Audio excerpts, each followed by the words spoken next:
হামের প্রাদুর্ভাব সারা দেশে, একদিনে আরো ৩ শিশুর মৃত্যু। আক্রান্ত ৬ মাসের কম বয়সীরাও উৎকণ্ঠায় অভিভাবক। বিশেষ টিকাদান কর্মসূচি শুরু কাল। ছুটির দিনেও পাম্পে গাড়ির দীর্ঘ লাইন, চাহিদা মতো তেল না পাওয়ার অভিযোগ। জ্বালানি সংকট নিয়ে কিছুক্ষণ পর প্রধানমন্ত্রীর সঙ্গে শীর্ষ ব্যবসায়ীদের বৈঠক। সংস্কার পরিষদ নিয়ে মুখোমুখি সরকার ও বিরোধী দল। দাবি আদায়ের বিকেলে ১১ দলীয় ঐক্যের বিক্ষোভ কর্মসূচি। অচলাবস্থা দীর্ঘ হলে সুযোগ নেবে পতিত সরকার, মত বিশ্লেষকের। বাংলাদেশ যুক্তরাষ্ট্র সম্পর্ক এখন আরও গুরুত্বপূর্ণ। স্বার্থের বিষয়ে চাপ নেই মন্তব্য পল কাপুরের। সার্বভৌমত্ব সুরক্ষায় উন্নত প্রযুক্তি সহায়তার প্রস্তাব।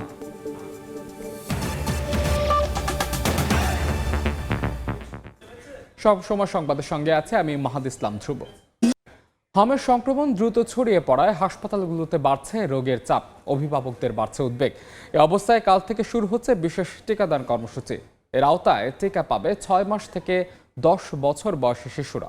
অগ্রাধিকার ভিত্তিতে বেশি সংক্রমিত এলাকাগুলোতে আগে টিকা দেওয়া হবে। এছাড়া টিকাদান কর্মসূচি বাস্তবায়ন করতে ইতোমধ্যে সকল স্তরের স্বাস্থ্যকর্মীদের ছুটিও বাতিল করেছে মন্ত্রণালয়। এদিকে শুক্রবার হামের নিয়মিত প্রতিবেদনে স্বাস্থ্য অধিদপ্তর জানিয়েছে, একদিনে হামের উপসর্গ নিয়ে নতুন করে ৯৪৭ শিশু হাসপাতালে ভর্তি হয়েছে।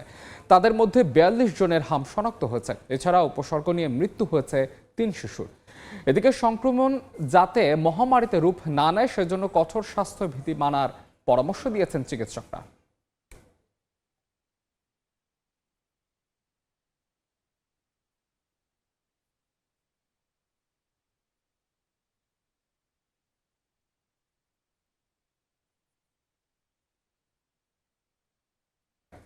এই মুহূর্তে রাজধানী ডিএনসিসি কোভিড ডেডিকেটেড হাসপাতালে আছেন সহকর্মী মনির হোসেন এবং গোপালগঞ্জে আছেন জয়ন্ত শিরালী। শুরুতেই যাচ্ছি মনিরের কাছে। মনির,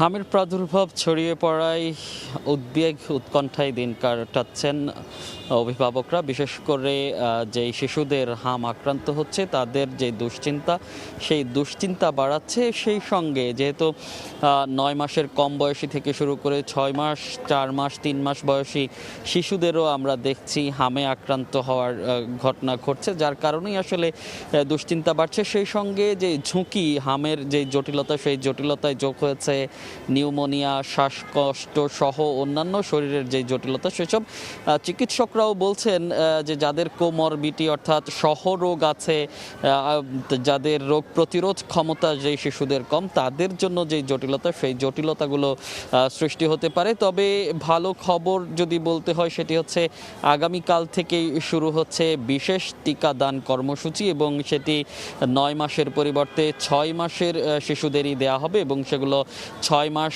বয়স থেকে ১০ বছর বয়সী শিশুরাও পাবেন। এবং স্বাস্থ্য মন্ত্রণালয় থেকে যেটি জানানো হয়েছে, যেসব অঞ্চলে সংক্রমিত বেশি সেসব এলাকায় আগেই টিকা দেওয়া হবে এবং সেজন্য যেই স্বাস্থ্যকর্মী রয়েছেন, চিকিৎসক, নার্স এবং টিকাদান কর্মসূচির সঙ্গে সংযুক্ত যেই স্বাস্থ্যকর্মীরা রয়েছেন সবারই ছুটি বাতিল করেছে এবং ছুটি বাতিল করে গতকাল দেখেছি আমরা অফিস আদেশ দেওয়া হয়েছে স্বাস্থ্য মন্ত্রণালয় থেকে। তো সব মিলিয়ে এখন পর্যন্ত যে পরিস্থিতি, সেই পরিস্থিতিতে এখনও বাড়ছে। তবে সংশ্লিষ্টরা এবং বিশেষজ্ঞরা বলছেন যে টিকাদান কর্মসূচি যদি সফল করা যায় তাহলে এই যে প্রবণতা সেটি কিছুটা কমে আসবে। এবং সেই সঙ্গে বিশেষজ্ঞরা আরও বলছেন, স্বাস্থ্যবিধির উপর জোর দিচ্ছেন। বিশেষ করে তারা বলছেন কোভিডকালীন সময়ে যেসব স্বাস্থ্যবিধি মেনে চলা হয়েছে, সব জায়গায় মাস্ক পরে থাকা, তারপরে যে ভিড় এড়িয়ে চলা, বিশেষ করে শিশুদের ক্ষেত্রে শপিং মল থেকে শুরু করে যেখানে মানুষজনের ভিড় বেশি সেই সব স্থানে এবং যে সামাজিক পারিবারিক অনুষ্ঠানগুলো, সেসব অনুষ্ঠানে যত কম উপস্থিতি নিশ্চিত করা যায় শিশুদের ততই ভালো। এবং প্রয়োজনে তাদেরকে যেই বাড়তি যেই যত্ন, সেই বাড়তি যত্নেরও কথাও বলছেন বিশেষজ্ঞরা। এবং আমরা চিকিৎসকদের সঙ্গেও কথা বলছিলাম, যে চিকিৎসকরাও বলছেন যে যেই শিশুরা আক্রান্ত হচ্ছে, হামে শুধু আক্রান্তের যেই সংখ্যা সেই সংখ্যা বাড়লেও তবে মৃতের যেই হার সেই হার কিন্তু কমেছে, যার কারণে তারা বলছেন যে স্বাস্থ্যবিধি মানা সহ যেই অন্যান্য বিষয় আছে সেসব বিষয় নিয়েই আসলে সতর্ক থাকা উচিত। এবং যদি একটু তথ্য জানিয়ে রাখি, গতকাল স্বাস্থ্য অধিদপ্তর থেকে জানানো হয়েছে গত একদিনে দেশে হামজনিত যেই সন্দেহজনক হাম নিয়ে ভর্তি হয়েছে 947 জন এবং তাদের মধ্যে 42 জনের হাম নিশ্চিত করা গেছে এবং একই সময়ে 3 শিশুর মৃত্যু হয়েছে সারা দেশে। তো সব মিলিয়ে এই ছিল এখনকার মতো হামে আক্রান্ত রোগীদের সবশেষ আমার কাছে।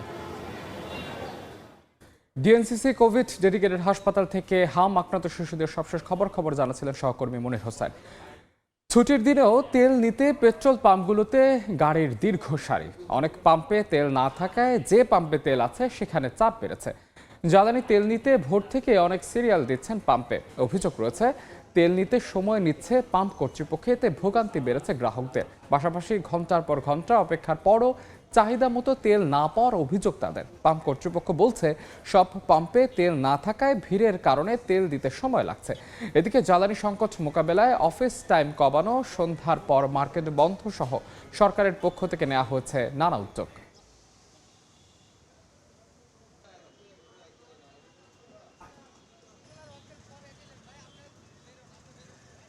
ঝামেলা পাচ্ছি, স্টুডেন্ট ক্লাস বাদ দিয়ে চলে আসছি তেল নিতে। অল্প আছে কিন্তু ঠেলে নিয়ে আসলাম, যদি না পাওয়া যায়। আমাদের অ্যাভেলেবেল গ্রাহক যেরকম ছিল এখন তার থেকে অনেক বেশি, এই কারণে হয়তো বা ওনাদের একটু সময় নষ্ট হচ্ছে। এই মুহূর্তে রাজধানীর বিজয় সরণি এলাকায় আছেন সহকর্মী SM আরিফিন এবং ঠাকুরগাঁওয়ে আছেন জিয়াউর রহমান বকুল। সরাসরি শুরুতেই যাচ্ছে আরিফিনের কাছে। আরিফিন, এই যে রাজধানীর এই পাম্পগুলোতে যে দীর্ঘ লাইন দেখছেন আপনারা, যানবাহনের জ্বালানি তেলের জন্য যে দীর্ঘ লাইন, এটি কিন্তু রাজধানীবাসীর জন্য এই মুহূর্তে নিয়মিত চিত্রে পরিণত হয়েছে। এবং আপনারা দেখতেই পাচ্ছেন যে তেল নিতে এসে গ্রাহকরা বাকবিতণ্ডায় জড়াচ্ছেন। এটি আসলে নিয়মিত চিত্রেই পরিণত হয়েছে, কারণ চাহিদা মতো তেল তারা আসলে পাম্পগুলোতে পাচ্ছেন না। কারণ দীর্ঘক্ষণ, অর্থাৎ আমরা এই মুহূর্তে বিজয়শরীর যে পাম্পটিতে রয়েছি সেখানে যে চিত্র, ভোর 6টা থেকেই কিন্তু মানুষজন যারা গ্রাহক রয়েছেন, ব্যক্তিগত যানবাহন ব্যবহারকারী রয়েছেন, তারা কিন্তু সকাল 6টা থেকে অপেক্ষা করে এই মাত্র 10টার দিকে এসে তেল নিতে পারছেন। অর্থাৎ প্রায় 4 ঘন্টার দীর্ঘ অপেক্ষার পরে যখন তেল পাচ্ছেন তখন কিন্তু শুধুমাত্র বাইকগুলোর জন্য 600 টাকার জ্বালানি সরবরাহ করা হচ্ছে। অর্থাৎ ছুটির দিনের প্রায় 4টি ঘন্টা ভোর থেকে ঘুম না ঘুমিয়ে যারা অপেক্ষা করছিলেন সকাল থেকে, তারা সিরিয়ালে এসে শুধুমাত্র 600 টাকার তেল নিতে পারছেন এই পাম্পটি থেকে। এছাড়া প্রাইভেট কারগুলো যেগুলো রয়েছে, অর্থাৎ 1500 সিসির মধ্যে যে প্রাইভেট কারগুলো রয়েছে সেগুলোতে জ্বালানি সরবরাহ করা হচ্ছে সর্বোচ্চ 1500 টাকার। এর বাইরে যেগুলো SUV কিংবা মাইক্রো সেগমেন্টের গাড়িগুলো রয়েছে সেগুলোতে সর্বোচ্চ 2000 টাকা, এবং এর বাইরে প্রাডো এবং কোস্টার রিলেটেড গাড়িগুলোতে কিন্তু সর্বোচ্চ 2500 টাকার জ্বালানি সরবরাহ করছে এই পাম্প কর্তৃপক্ষ। এবং তারা নিজেরাই কিন্তু এই সিদ্ধান্ত নিয়েছে, কারণ তাদের দৈনিক যে চাহিদা, অর্থাৎ 30 থেকে 35,000 লিটার তেল প্রয়োজন হয় এই পাম্পটির, কিন্তু বর্তমান চাপ বাড়ায় এই পাম্পটিতে কিন্তু এই মুহূর্তে প্রতিদিন প্রয়োজন হচ্ছে প্রায় 60,000 লিটার অকটেন এবং পেট্রোল। এই চাহিদা মেটাতেই কিন্তু তারা নিজেরাই রেশনিং পদ্ধতিতে গিয়েছেন, কারণ দীর্ঘক্ষণ লাইন, ঘন্টার পর ঘন্টা লাইনে থেকে কোনো গ্রাহককেই তারা ফেরত দিতে চান না, কিন্তু যে কারণে কিন্তু তারা এই নিজস্ব রেশনিং পদ্ধতিতে গিয়েছেন বলে আমাদেরকে জানিয়েছেন। এবং তারা বলছেন যে ডিপো থেকে তাদের প্রতিদিনকার যে চাহিদা, অর্থাৎ 3 থেকে 4 গাড়ি, অর্থাৎ প্রতি গাড়িতে প্রায় 13.5 থেকে 14,000 লিটার প্রতি ট্রাকে, তেলবাহী ট্রাকে জ্বালানি থাকে। সেই জ্বালানি কিন্তু তাদের দরকার হয় 3 থেকে 4 ট্রাক, অথচ তারা এই মুহূর্তে সর্বোচ্চ 2 ট্রাক জ্বালানি ডিপো থেকে নিতে পারছেন। এবং সেই ডিপোতেও কিন্তু দীর্ঘ লাইন রয়েছে বলে কিন্তু তারা আমাদেরকে জানিয়েছেন যে শুধু গ্রাহকদের জন্যই নয়, তারা যারা পাম্প কর্তৃপক্ষ রয়েছে তারা কিন্তু ডিপোতে সিরিয়াল ধরেই কিন্তু জ্বালানি নিয়ে এসে তারপরেই গ্রাহকদের সরবরাহ করতে পারছেন। তো রাজধানীর যখন এমন চিত্র, তখন ঢাকার বাইরের অন্যান্য জেলা শহরগুলোতে জ্বালানির সরবরাহের কী পরিস্থিতি তা জানতে আমরা এই মুহূর্তে চলে যাব ঠাকুরগাঁয়ে। সেখানে রয়েছেন সহকর্মী জিয়াউর রহমান বকুল। সুরমা ফিলিং স্টেশন, সেই সুরমা ফিলিং স্টেশনে দীর্ঘ যে লাইন, এই লাইন হচ্ছে যেই জ্বালানি তেল সংগ্রহ, সেই জ্বালানি তেল সংগ্রহের জন্য কিন্তু দীর্ঘ লাইন, আমরা কিন্তু সেটি দেখছি। এবং এই যে লাইন ধরে যারা বাইক চালকরা রয়েছে, অর্থাৎ যানবাহন চালকরা যারা রয়েছে, তারা কিন্তু দীর্ঘ সময় ধরে অপেক্ষা করছে। অর্থাৎ আমরা বিভিন্ন জনের সাথে কথা বলেছি, তারা বলছেন যে গতকাল রাত থেকেই তারা এই জায়গাটিতে অবস্থান করছিল এবং পরবর্তীতে এই ধীরে ধীরে যেই লাইন এগিয়ে যাচ্ছে, তারপরে শুধুমাত্র 300 টাকার যেই ফুয়েল অর্থাৎ সেই তেল সংগ্রহ করছে। তবে ঠাকুরগাঁয়ের যে পরিস্থিতি, সেই পরিস্থিতি অনুযায়ী আমরা একটু বলতে চাই আপনাদেরকে যে ঠাকুরগাঁয়ের প্রত্যেকটি ফিলিং স্টেশনে মানুষের যে দীর্ঘ ভোগান্তি, এই ভোগান্তি কিন্তু চরমে রূপ নিয়েছে। তবে জেলা প্রশাসনের পক্ষ থেকে যে উদ্যোগ নেওয়া হয়েছে, সেই উদ্যোগটির কথা আপনাদেরকে জানিয়ে রাখতে চাই। আগামীকাল থেকে ফুয়েল কার্ডে সম্ভবত তেল দেওয়ার সম্ভাবনা রয়েছে।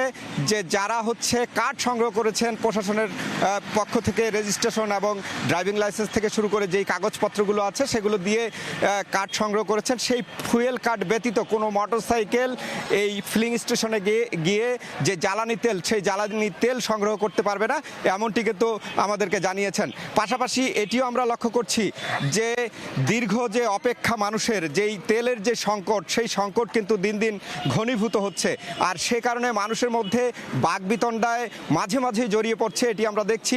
তবে এভাবে যদি চলতে থাকে তাহলে মানুষের যে কার্যক্রম এবং মানুষের যে স্বাভাবিক জীবনযাপন, চলাফেরার যে বিষয়টি রয়েছে, সেটি কিন্তু আসলে সম্ভব নয় বলে জানিয়েছেন যারা যানবাহন চালকরা রয়েছেন তারা। তবে দীর্ঘ সময় ধরে যেই অপেক্ষা, সেই অপেক্ষা কিন্তু আমরা দেখছি এবং অপেক্ষার প্রহর গুনার পরেই কিন্তু তেলের যেই সংগ্রহ, সেই সংগ্রহ কিন্তু তারা করছেন। তো সর্বোপরি বিষয়ে আমরা বলতে পারি ঠাকুরগাঁয়ের যেই অবস্থা, সেই অবস্থায় নাজুক অবস্থা বলা চলে। এই ফিলিং স্টেশনের যেই তেল সরবরাহ, সেটি কিন্তু তেমনটি স্বাভাবিক নেই বলে আমরা বলতে পারি। তো এই ছিল ঠাকুরগাঁ থেকে আমার কাছে সবশেষ। ঠাকুরগাঁও থেকে জিয়াউল বকুল এবং ঢাকা থেকে SM আরেফিন জানাচ্ছিলেন গ্রাহকদের ভোগান্তির কথা ফিলিং স্টেশনগুলোতে। বিনিয়োগ, পরিবেশ এবং শিল্প খাতের চ্যালেঞ্জ নিয়ে আলোচনার লক্ষ্যে দেশের শীর্ষ ব্যবসায়ী নেতাদের সঙ্গে আজ প্রথম আনুষ্ঠানিক বৈঠকে বসছেন প্রধানমন্ত্রী তারেক রহমান। প্রধানমন্ত্রীর কার্যালয়ের কর্মকর্তারা জানিয়েছেন, এই বৈঠকের মাধ্যমে প্রথমবারের মতো বেসরকারি খাত উপদেষ্টা পরিষদ আনুষ্ঠানিক যাত্রা শুরু করবে। নীতি নির্ধারক ও ব্যবসায়ী নেতাদের মধ্যে একটি কাঠামোগত সংলাপের পরিবেশ তৈরির লক্ষ্যে কাজ করবে প্ল্যাটফর্মটি। প্রধানমন্ত্রীর সভাপতিত্বে গঠিত এই পরিষদে অর্থমন্ত্রী ও বাণিজ্য মন্ত্রীর পাশাপাশি বস্ত্র, ওষুধ, ফুটওয়্যার, অটোমোবাইল এবং ভোগ্য পণ্য খাতের 9 উদ্যোক্তা সদস্য হিসেবে থাকছেন। বৈঠকে চলমান জ্বালানি সংকট নিয়ে বিস্তারিত আলোচনার সম্ভাবনা রয়েছে। এছাড়া ব্যাংক ঋণের উচ্চ সুদ হার, অর্থায়নের সীমাবদ্ধতা এবং পুঁজিবাজারের অস্থিরতা নিয়েও আলোচনা হতে পারে। জুলাই সনদ ও গণভোট নিয়ে সংসদের উত্তাপ ছড়াচ্ছে রাজপথেও। সংবিধান সংস্কার পরিষদ ইস্যুতে ওয়াকআউটের পর বিক্ষোভের ডাক বিরোধী দলে। যদিও সরকার বলছে জুলাই সনদ বাস্তবায়নে বদ্ধপরিকর তারা, এ নিয়ে রাজনৈতিক বিশ্লেষকদের রয়েছে মিশ্র প্রতিক্রিয়া। রাষ্ট্রবিজ্ঞানের একজন শিক্ষক মনে করছেন, ঐক্যমত্য কমিশনের চাপিয়ে দেওয়ার সিদ্ধান্ততেই জটিলতা। তবে বিএনপি চাইলে সংবিধান সংস্কার পরিষদ গঠন করে সংকট এড়াতে পারত বলে মত একজন রাজনৈতিক বিশ্লেষকের। টেকসই সংস্কারে আলোচনা অব্যাহত রাখার তাগিদ তাদের। হাসান ওয়ালির প্রতিবেদনে বিস্তারিত। বহু বছর পর মানুষের আগ্রহের কেন্দ্রবিন্দুতে সংসদ অধিবেশন। তবে দিন যত পেরোচ্ছে জটিলতা বাড়ছে সংসদে। 7 কার্য দিবসে 2 দিন ওয়াকআউট করেছে বিরোধী দল। প্রথম দিন রাষ্ট্রপতির ভাষণ দেওয়ার প্রতিবাদে এবং ষষ্ঠ দিন সংস্কার পরিষদের সভা আহ্বান নিয়ে কোনো সুরাহা না পাওয়ার অভিযোগে ওয়াকআউট করেন বিরোধীরা। সশ্রদ্ধ চিত্তে সংকটের শুরু শপথ নেওয়ার দিন থেকেই। বিরোধী দলীয় সংসদ সদস্যরা জুলাই জাতীয় সনদ বাস্তবায়ন আদেশ মেনে সংস্কার পরিষদের সদস্য হিসেবেও শপথ নেন। তবে সরকার দলীয় সংসদ সদস্যরা সে পথে যাননি। সংসদের স্বরাষ্ট্রমন্ত্রী জানিয়েছেন, এই আইনই অবৈধ। এমন আদেশ রাষ্ট্রপতির এখতিয়ার বহির্ভূত। একই সঙ্গে অন্তর্বর্তী সরকারের জারি করা 133 অধ্যাদেশের মধ্যে 20টি হারাচ্ছে কার্যকারিতা, যাতে গণভোট, মানবাধিকার, দুদক, গুমসহ অন্যান্য অধ্যাদেশ বাতিলের সুপারিশে নোট অফ ডিসেন্ট দিয়েছেন বিরোধী দলীয় সংসদ সদস্যরা। আমরা বলেছিলাম যে এমন আলোচনার উত্তাপ সংসদ ছাড়িয়ে গড়াচ্ছে রাজপথেও। জুলাই সনদ ও গণভোটের রায় বাস্তবায়নের দাবিতে বিক্ষোভে নামছে 11 দলীয় জোট। এই আরোপণটা প্রশ্নগুলো এমন এই সংকটে ঐকমত্য কমিশনের উপর দায় দিচ্ছেন রাষ্ট্রবিজ্ঞানের এই শিক্ষক। তার মতে রাজনৈতিক দলগুলোর উপর অনেক কিছু চাপিয়ে দেওয়া হয়েছে, দ্রুত নির্বাচনের স্বার্থে যা মানতে বাধ্য হয়েছে দলগুলো। জাতীয় ঐক্য অর্জন করতে গিয়ে ঐক্যমত্য কমিশন জাতিকে বিভক্ত করেছে। তারা জুলাইটাকে ভাবে মানুষের উপরে আরোপ করার চেষ্টা করেছে। সবার সাথে আলাপ করে শেষ করতেন, যেই আলাপে শেষ হইতে সেই আলাপে স্টপ দিতেন এবং সেটাই গণভোটে দিতেন, তাহলে আমরা আজকে এই কেওয়াজে পড়তাম না। সরকার যেহেতু গণভোট সংস্কারের মারাত্মক পক্ষে ছিল, এটাতে মারাত্মক বাধা না দিয়ে নির্বাচনটা করিয়ে নেওয়া এটা খুব বেশি অন্যায় না। সত্যিকার অর্থে যদি কেউ জুলাইকে ভালোবাসে, তার উচিত সংস্কার কাজটা প্রসেসের অনুযায়ী যাওয়া, যেন এটা টেকসই হয়। তবে রাজনৈতিক বিশ্লেষক সাব্বির আহমেদ মনে করেন, বিএনপি চাইলে এই সংকট এড়াতে পারত। এ অবস্থা চলতে থাকলে সুযোগ পেতে পারে পতিত ফ্যাসিস্ট শক্তি। রাজনৈতিক ঐক্য টিকিয়ে রাখার তাগিদ তার। বিএনপি এই সংকটটাকে এড়াইতে পারত। আমার কাছে এটা খুব বড় ধরনের সংকট মনে হয়নি। তারা পুরো প্রক্রিয়াটাকে আনুষ্ঠানিকভাবে চালু করেও তারা যে তাদের মতো করে সিদ্ধান্তগুলো বাস্তবায়ন করতে পারত, নিতে পারত, যেহেতু তারা অনেকগুলো বিষয়ে নোট অফ ডিসেন্ট দিয়েছে। এটা বিএনপির বিপক্ষে যাবে চূড়ান্তভাবে যদি এটা বড় হয়। অবাক হওয়ার কিছু থাকবে না যদি একসময় জামাত এবং আওয়ামী লীগ মিলে আন্দোলন করে। তবে সংসদে তর্ক বিতর্ক ইতিবাচক হিসেবে দেখছেন দুই বিশ্লেষকই। টেকসই সংস্কারে আলোচনা অব্যাহত রাখার পরামর্শ তাদের। হাসান ওয়ালি, সময় সংবাদ, ঢাকা। সময় সংবাদ আরো থাকছে। নিরাপত্তা সরঞ্জাম না বসে ৮০ কোটি টাকা খরচ, মাঝপথে বাতিল পাচুরিয়া দৌলতী এক ধাঁচা আধুনিকায়ন প্রকল্প। ২৬ জন নিহতে ফের আলোচনা অনিয়ম, দায় নিতে রাজি নয় কোনো সংস্থায়।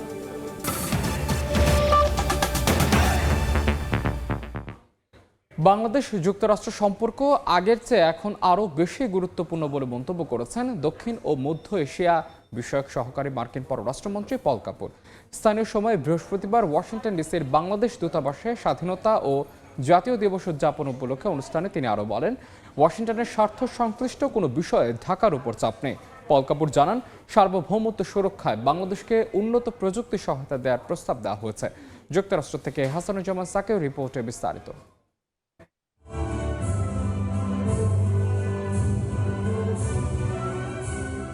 স্থানীয় সময়ে বৃহস্পতিবার যুক্তরাষ্ট্রের ওয়াশিংটন ডিসির বাংলাদেশ দূতাবাসে মহান স্বাধীনতা ও জাতীয় দিবস উপলক্ষে অনুষ্ঠানের আয়োজন করা হয়। যোগ দেন বিভিন্ন দেশের রাষ্ট্রদূত, কূটনীতিক, যুক্তরাষ্ট্র সরকারের প্রতিনিধি ও প্রবাসী বাংলাদেশিরা। অনুষ্ঠানে প্রধান অতিথি হিসেবে উপস্থিত ছিলেন দক্ষিণ ও মধ্য এশিয়া বিষয়ক সহকারী মার্কিন পররাষ্ট্রমন্ত্রী পল কাপুর। অনুষ্ঠানে প্রধান অতিথি বলেন, যুক্তরাষ্ট্র ও বাংলাদেশ সম্পর্ক এখন আগের যে কোনো সময়ের চেয়ে বেশি গুরুত্বপূর্ণ। এছাড়া ওয়াশিংটনের স্বার্থ সংশ্লিষ্ট কোনো কিছু নিয়ে ঢাকার উপর চাপ নেই বলেও জানান তিনি।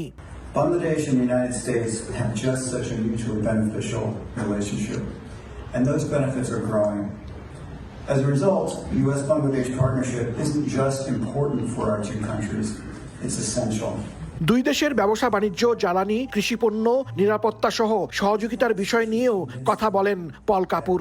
জানান, উন্নত প্রযুক্তি সহায়তার প্রস্তাব দিয়েছে যুক্তরাষ্ট্র, যা স্বাধীনভাবে ব্যবহার করে সার্বভৌমত্ব সুরক্ষায় কাজে লাগাতে পারবে Bangladesh.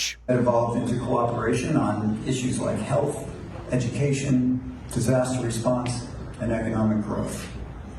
Today, we engage each other across a wide variety of domains: security, trade and investment, governance, regional diplomacy, the list goes on.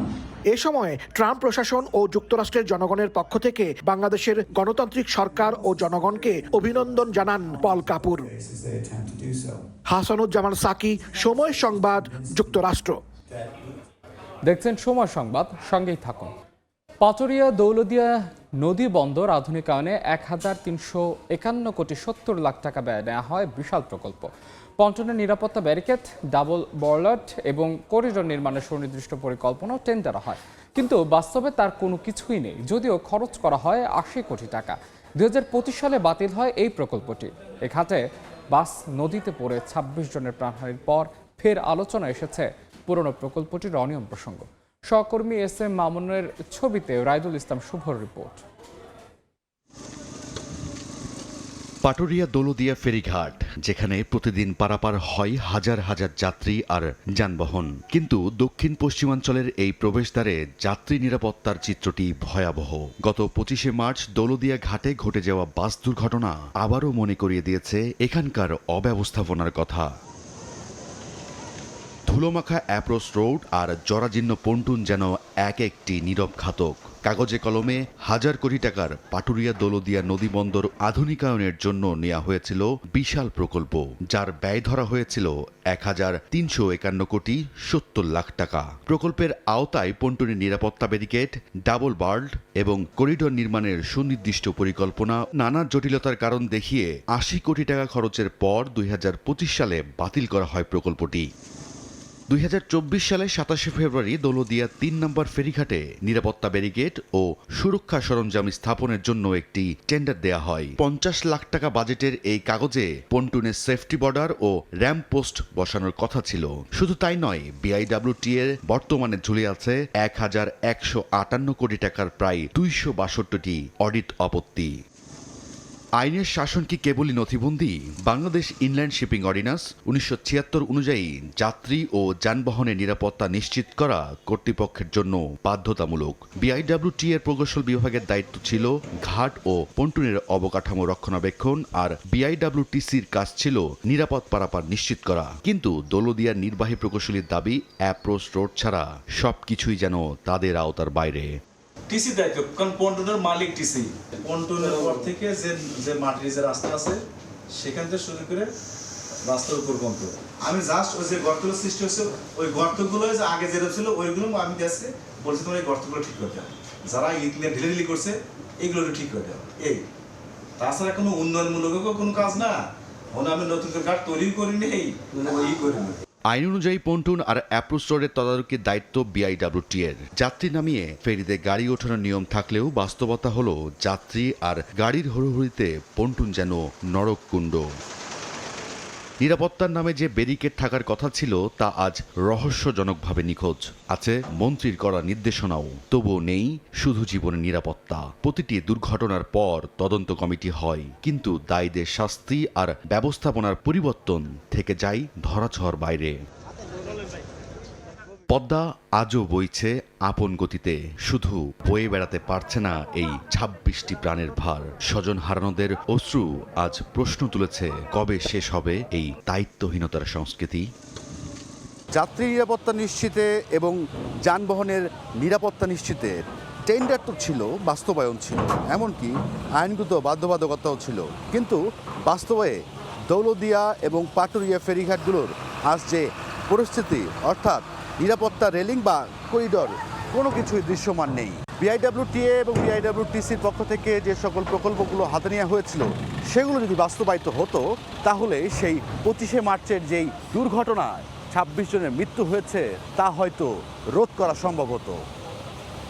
রাইদুল ইসলাম শুভ, সময় সংবাদ, Paturia, Manikganj. Thai Aluminium. The better is now the best. সময় সংবাদে আরো থাকছে।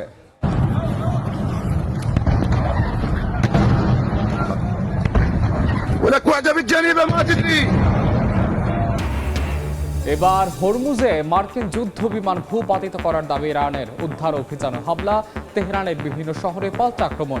আলোচনায় প্রভাব পড়বে না বলছেন ট্রাম্প। স্থানীয় যাত্রাবাড়িতে বেপরোয়া গতির ট্রাকের ধাক্কায় অটোরিকশা চালক ও এক যাত্রী নিহত হয়েছেন। পুলিশ ও স্থানীয়রা জানায়, রাতে যাত্রাবাড়ির মীর হাজির বাগে উল্টো পথে আসা একটি ট্রাক অটোরিকশাটির উপর উঠিয়ে দেয়। এতে রিকশা চালক ও যাত্রী গুরুতর আহত হন। হাসপাতালে নেওয়ার পর চিকিৎসক মৃত ঘোষণা করেন দুজনকে। আটকের পর ট্রাক চালক জানায়, অন্য একটি ট্রাকের সঙ্গে প্রথমে ধাক্কা লাগে, পরে সেটিকে ধরতে উল্টো পথে বেপরোয়া গতিতে চালিয়ে যাচ্ছিল চালক, আর সে সময় চাপা পড়ে রিকশাটি। 50 বছর বয়সে নিহত রিকশা চালকের নাম ফিরোজ আহমেদ, তবে এখনো পরিচয় জানা যায়নি ওই যাত্রীর। সময় সংবাদ। মধ্যপ্রাচ্যের সংঘাতের প্রভাবে বিশ্ব অর্থনীতি অস্থির হয়ে উঠলেও এখনো আমদানি রফতানি বাণিজ্যের গতি ধরে রেখেছে বাংলাদেশ। বিশেষ করে 2025-26 অর্থ বছরের 9 মাসে 3000-এর বেশি জাহাজে আসা 26 লাখ কন্টেইনারের পাশাপাশি 10 কোটি মেট্রিক টন কার্গো পণ্য হ্যান্ডেলিং করেছে চট্টগ্রাম বন্দর। এ সময় এককভাবে 58,432 কোটি টাকা রাজস্ব আদায় করেছে চট্টগ্রাম কাস্টমস হাউস। শাখাত শ্রীপুর ক্যামেরায় বিস্তারিত জানাচ্ছেন কমল দে। পুরো মার্চ মাস জুড়ে মধ্যপ্রাচ্যে চলছে ইরানের সঙ্গে মার্কিন যুক্তরাষ্ট্র এবং ইসরায়েলের ভয়ঙ্কর প্রাণঘাতী যুদ্ধ।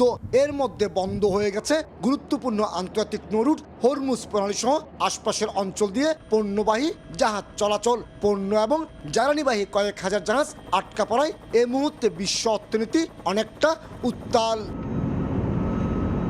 তবে বৈশ্বিক এই সংকটের মাঝেও 10 কোটি 42 লাখ মেট্রিক টন কার্গো পণ্য হ্যান্ডেলিং করে 7.39%, 25,74,000 কন্টেনারে 4.75% এবং 3,230টি জাহাজ হ্যান্ডেলিংয়ের মাধ্যমে 5.62% প্রবৃদ্ধির দাবি বন্দরের। চট্টগ্রাম বন্দরে যে ভেসেল টার্ন অ্যারাউন্ড টাইম সেটা কমাতে পেরেছি এবং এই মুহূর্তে চট্টগ্রাম বন্দরে আমরা জিরো ওয়েটিং টাইম মেনটেন করতে পারছি। আমরা অনেক ক্ষেত্রেই অটোমেশনের সহযোগিতা নিয়েছি, আমাদের এখন অনলাইনে পেমেন্ট করা সম্ভব হয়েছে। চট্টগ্রাম বন্দরের ব্যবহারের মাধ্যমে এখনও পর্যন্ত আমদানি রপ্তানির সূচকে আমরা কোনো ধরনের পড়তি চোখে পড়েনি। যুদ্ধের কারণে মার্চ মাসে আমদানির পরিমাণ কিছুটা কমলো।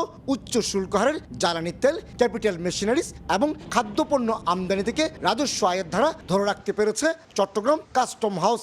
মার্চ মাসেই এখানে রাজস্ব আদায় হয়েছে 6,750 কোটি টাকা, যা আগের অর্থ বছরের তুলনায় 250 কোটি টাকা বেশি। আর গত 9 মাসে লক্ষ্যমাত্রা অর্জন না হলো 58,432 কোটি টাকা রাজস্ব আদায় হয়েছে। বৈশ্বিক সংকট থাকা সত্ত্বেও রাজস্ব আহরণে চট্টগ্রাম কাস্টম হাউস নিবিড়ভাবে কাজ করে যাচ্ছে। যদিও বৈশ্বিক সংকটের কারণে আমদানির কিছু আইটেমে আমদানি কমেছে, বছরের যে বাকি যে সময়টা আছে আমরা আশা করি জুনে আমাদের অনেক বেশি রাজস্ব আসবে। এক্ষেত্রে হয়তো আমরা লক্ষ্যমাত্রা অর্জন করতে সক্ষম হব।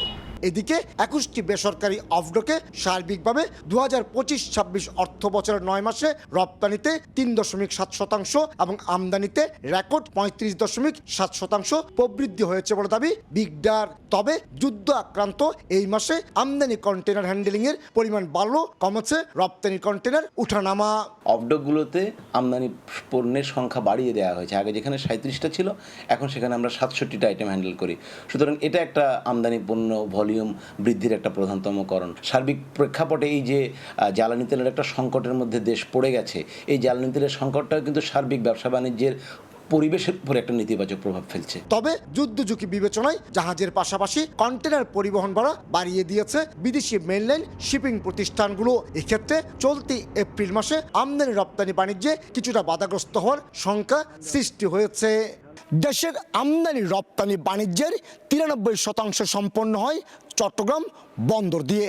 আর তাই এই বন্দরের কন্টেনার এবং কার্গো উঠানামার পাশাপাশি জাহাজ আসার উপর নির্ভর করে দেশের সামগ্রিক অর্থনীতির চিত্র। কমল দে, সময় সংবাদ, চট্টগ্রাম। দেখছেন সময় সংবাদ। এবার দেশের বাইরের খবর। যুক্তরাষ্ট্রের F-15 যুদ্ধ বিমান ধ্বংসের পর A-10 মডেলের আরও একটি যুদ্ধ বিমান ভূপাতিত করার দাবি করেছে ইরান। বিধ্বস্ত বিমানের 2 আরোহীর একজনকে উদ্ধার করতে গিয়ে 2টি মার্কিন বিমান হামলার মুখে পড়ে। ভূপাতিতের ঘটনায় ইরানের সঙ্গে প্রস্তাবিত আলোচনায় কোনো প্রভাব পড়বে না বলে জানান মার্কিন প্রেসিডেন্ট ডোনাল্ড ট্রাম্প। অন্যদিকে ইরানকে প্রস্তর যুগে পাঠিয়ে দেওয়া ট্রাম্পের হুমকির কড়া জবাব দিয়েছে ইরানের প্রেসিডেন্ট মাসুদ পেজেশকিয়ান। নতুন করে যুক্তরাষ্ট্রের A-10 মডেলের আরও একটি যুদ্ধ বিমান ভূপাতিতের দাবি করেছে ইরান। দেশটির রাষ্ট্রীয় টেলিভিশন জানায় স্থানীয় সময় শুক্রবার সেনাবাহিনীর বিমান প্রতিরক্ষা ব্যবস্থার মাধ্যমে যুক্তরাষ্ট্রের যুদ্ধ বিমানটিতে আঘাত হানা হয়। এর আগে বিধ্বস্ত হওয়া F-15E যুদ্ধ বিমানের উদ্ধার অভিযানে অংশ নেয় A-10 ওয়ার্থক যুদ্ধ বিমান। সেটিও হামলার শিকার হয়ে হরমুজ প্রণালীর কাছে বিধ্বস্ত হয়। মার্কিন কর্মকর্তার বরাতে CBS-এর প্রতিবেদনে বলা হয় F-15E বিধ্বস্তের সময় 2 আরোহীর একজনকে উদ্ধার করতে গিয়ে 2টি মার্কিন বিমান হামলার মুখে পড়ে। এ সময় A-10 ওয়ার্থক যুদ্ধ বিমানটি আক্রান্ত হলে পাইলট সাগরে ঝাঁপ দেন। পরে তাকে উদ্ধার করা হয়। অভিযানে থাকা 2টি হেলিকপ্টারের একটিতে ছোট অস্ত্র থেকে গুলি চালানো হয়। এতে হেলিকপ্টারটিতে থাকা কয়েকজন ক্রু আহত হন, তবে সেটি নিরাপদে অবতরণ করতে সক্ষম হয়েছে। এর মধ্যেও মধ্য ইসরায়েল লক্ষ্য করে ক্ষেপণাস্ত্র চালায় ইরান। এতে বেশ কয়েকটি ভবন ক্ষতিগ্রস্ত হয়। এদিকে ইরান লক্ষ্য করে হামলা চালিয়ে যাচ্ছে ইসরায়েল। রাজধানী তেহরানে বিকট বিস্ফোরণের খবর পাওয়া গেছে। শহরটিতে বিমান প্রতিরক্ষা ব্যবস্থা সক্রিয় করা হয়েছে বলে জানা গেছে। রাজধানীর পশ্চিমের কারাচ শহরেও পরপর কয়েকটি বিস্ফোরণ হয়। লেবাননের দক্ষিণাঞ্চলেও দিবাইবিনা শহরে বিমান হামলা চালিয়েছে নেতানিয়াহু সেনারা। পূর্ব লেবাননে একটি গুরুত্বপূর্ণ সেতু লক্ষ্য করে বিমান হামলা চালায় তারা। এতে সোহমর ও মাসঘারা এলাকা দুটি যোগাযোগ বিচ্ছিন্ন হয়ে পড়ে। অন্যদিকে সীমান্ত সংলগ্ন সামরিক এলাকা ও ইসরায়েলি যানবাহন লক্ষ্য করে ক্ষেপণাস্ত্র ছোড়ার দাবি করেছে হিজবুল্লাহ। তবে যুদ্ধবিমান ভূপাতিতের ঘটনায় ইরানের সঙ্গে প্রস্তাবিত আলোচনায় কোনো প্রভাব ফেলবে না বলে জানিয়েছেন মার্কিন প্রেসিডেন্ট ডোনাল্ড ট্রাম্প। এনবিসি নিউজকে দেয়া সাক্ষাৎকারে একথা জানান তিনি। এদিকে ট্রাম্পের ইরানকে প্রস্তর যুগে পাঠিয়ে দেওয়ার হুঁশিয়ারির কড়া জবাব দিয়েছেন ইরানের প্রেসিডেন্ট মাসুদ পেজিশকিয়ান। ট্রাম্পের এই বক্তব্যকে বড় ধরনের যুদ্ধাপরাধ করার ইচ্ছা ও স্বীকারোক্তি বলে অভিহিত করেন তিনি। পেজিশকিয়ান আরও বলেন, যারাই যুদ্ধাপরাধীদের সামনে নীরব থেকেছে তাদের অনেক বড় মূল্য দিতে হয়েছে। বরকতুল্লাহ, সময় সংবাদ। দেখছেন সময় সংবাদ। এবার খেলার খবর। অনূর্ধ্ব 20 সাফের শিরোপা দেশের জনগণকে উৎসর্গ করেছেন ফুটবলাররা। একই সঙ্গে মালদ্বীপের মাঠে হাজির হয়ে অনুপ্রেরণা যোগানো সমর্থকদের ধন্যবাদ জানিয়েছেন তারা। এদিকে ভারতকে হারিয়ে শিরোপা জেতার জয়ের আনন্দ কয়েক গুণ বেড়েছে বলে জানিয়েছেন খেলা দেখতে আসা সমর্থকরা। মালদ্বীপ প্রতিনিধি খন্দকার ওমর ফারুকের ছবিতে বিস্তারিত।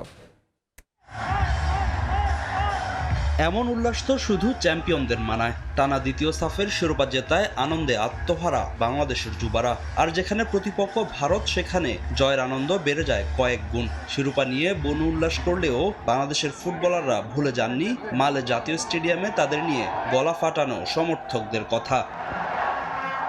শিরোপা উদযাপন শেষে তাই কৃতজ্ঞতা প্রকাশ করেছেন মালদ্বীপের প্রবাসী সমর্থকদের কাছে। সেই সঙ্গে সাফের এই শিরোপা দেশবাসীর জন্য উৎসর্গ করেছেন ফুটবলাররা। এখানে যারা বাংলাদেশি প্রবাসী বাইরে আসছে সবাইকে আমি অনেক অনেক থ্যাংক ইউ, ধন্যবাদ জানাই। আপনারা আমাদেরকে অনেক সাপোর্ট দিয়েছে। ওদের থেকে ট্রফি ছিনিয়ে আনছি, এটাই হতে চলছে আর কিচ্ছু না। আলহামদুলিল্লাহ ফুল এফোর্ট দিছি মাঠে, আমার টিমমেট সবাই অনেক ভালো করছে। জয় আমরা পুরো দেশবাসীকে উৎসর্গ করলাম, আলহামদুলিল্লাহ। এমন জয়ের পর উচ্ছ্বসিত এবারের অনূর্ধ্ব 20 সাফের বাংলাদেশের জয়ের নায়ক রোনান সুলিভান। আর নাতির খেলা দেখতে মালদ্বীপে হাজির তার নানি সুলতানা আলম। রোনান ও ডেকলান সুলিভানকে সমর্থন দেওয়ার জন্য সবাইকে ধন্যবাদ জানিয়েছেন তিনি। তারা যেরকম সাপোর্ট দিচ্ছেন আমার নাতিদের, আর ওদেরকে যে আমাদের দেশে আসতে দিয়েছেন, ওদেরকে নিজের মতো নিয়েছেন আর কি। Great group of guys, happy to be here. Thanks for the fans for showing up. That's all I got to say. Greatness, baby, greatness. Can't beat greatness. আর এই জয়ের বড় একটা অংশ জুড়ে আছে মালদ্বীপে থাকা বাংলাদেশি সমর্থকরা। ভারতকে হারিয়ে শিরোপা জেতায় তাদের আনন্দ বেড়ে গেছে কয়েক গুণ। আমাদের বাংলাদেশের যে খেলোয়াড়, তারা প্রথম থেকেই খুব সুন্দরভাবে খেলা খেলছে। আজকে আমরা ইন্ডিয়ার সাথে খেলা দেখে আমাদের অনেক ভালো লাগছে। আমরা ওয়ার্ল্ড কাপ জিতে গেছি। এর আগে 2024 সালে নেপালকে 4-1 গোলে উড়িয়ে দিয়ে সাফ অনূর্ধ্ব 20-এর শিরোপা জিতেছিল বাংলাদেশ। সময় সংবাদ, মালদ্বীপ। এ পর্যায়ে শীর্ষ সংবাদ জানিয়ে দিচ্ছে আরো একবার। হামের প্রাদুর্ভাব সারা দেশে, একদিনে আরো 3 শিশুর মৃত্যু। আক্রান্ত 6 মাসের কম বয়সীরাও। উৎকণ্ঠায় অভিভাবক, বিশেষ টিকাদান কর্মসূচি শুরু কাল। ছুটির দিনেও পাম্পে গাড়ির দীর্ঘ লাইন, চাহিদা মতো তেল না পাওয়ার অভিযোগ। জ্বালানি সংকট নিয়ে কিছুক্ষণ পর প্রধানমন্ত্রীর সঙ্গে শীর্ষ ব্যবসায়ীদের বৈঠক। এবং সংস্কার পরিষদ নিয়ে মুখোমুখি সরকার ও বিরোধী দল। দাবি আদায় বিকেলে 11 দলীয় ঐক্যের বিক্ষোভ কর্মসূচি। অচলাবস্থা দীর্ঘ হলে সুযোগ নেবে পতিত শক্তি, মত বিশ্লেষকের।